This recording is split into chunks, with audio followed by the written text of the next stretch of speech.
ভূমিকম্পে রাজধানী ঢাকার প্রায় ৩০০ ভবন ক্ষতিগ্রস্ত হয়েছে।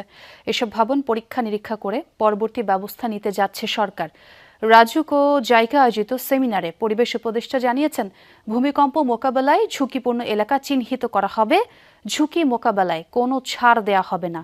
অন্যদিকে সচিবালয়ের স্বরাষ্ট্র উপদেষ্টা বলেছেন, বিল্ডিং কোড না মানলে ভবিষ্যতে ভূমিকম্পে আরও খারাপ অবস্থা হবে। এক্ষেত্রে রাজুককে আরও সজাগ হওয়ার আহ্বান জানিয়েছেন তিনি। নতুন ব্লেন্ডে আরো রিচ অ্যারোমায় সেলন ফ্যামিলি ব্লেন্ড টে। জাপান ইন্টারন্যাশনাল কোঅপারেশন এজেন্সি জাইকার কারিগরি সহায়তায় রাজুকের বাস্তবায়নাধীন প্রকল্প নিয়ে সেমিনার রাজধানীর চীন মৈত্রী সম্মেলন কেন্দ্রে। সেখানে প্রকল্প ব্যবস্থাপনা ও পরিকল্পিত নগরায়নের বিষয়টি উঠে আসে। সেমিনার শেষে গত 2 দিনে কয়েক দফা ভূমিকম্পের ক্ষতি নিয়ে কথা বলেন রাজুক চেয়ারম্যান। সাংবাদিকদের প্রশ্নের জবাবে তিনি জানান, ভবিষ্যতে ভূমিকম্প সহনশীল ভবন নির্মাণ বাধ্যতামূলক করা হবে। কিছু বিল্ডিং রাখাই যাবে না, যেটা রাখলে যান মালের ক্ষতি হবে।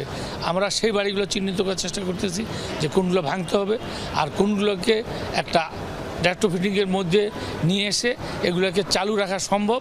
এ সময় পরিবেশ উপদেষ্টা সৈয়দা রিজওয়ানা হাসান বলেন, রাজধানী ঢাকার ভূমিকম্পের জন্য ঝুঁকিপূর্ণ এলাকাগুলো চিহ্নিত করা হবে, সে অনুযায়ী ব্যবস্থা নেবে সরকার। ঢাকা শহরে কোন কোন জায়গা বেশি ঝুঁকিপূর্ণ এগুলো চিহ্নিত করে সরকারকে কর্তৃত্ব নিতে হবে, কর্তৃত্ব এজিউম করতে হবে এবং প্রয়োজনে আরোপ করতে হবে বিধিনিষেধ।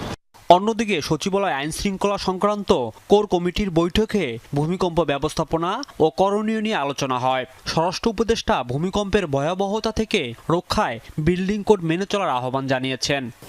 বিল্ডিং কোড না মেনে চললে কিন্তু এই ভবিষ্যতে আরো অবস্থা খারাপ হওয়ার সম্ভাবনা, একটা থেকে আরেকটা 1.5 ঘন্টা পরে আবার হইতে পারে বা এরকম একটা সম্ভাবনা থাকে বা তাই থাকে, কিন্তু ওই লোকজন গিয়ে কোথায় দাঁড়াবে, ওরকম আমাদের দাঁড়ানোর মাঠও নাই। স্বরাষ্ট্র উপদেষ্টা বলেন, ভূমিকম্পের আগাম সতর্কতা জারির কোনো ব্যবস্থা নেই দেশে। এক্ষেত্রে অ্যাপসের মাধ্যমে 10 সেকেন্ড আগে জানানোর প্রযুক্তি আছে। এরকম অ্যাপস ব্যবহারে উদ্যোগ নিতে পারে মন্ত্রণালয়।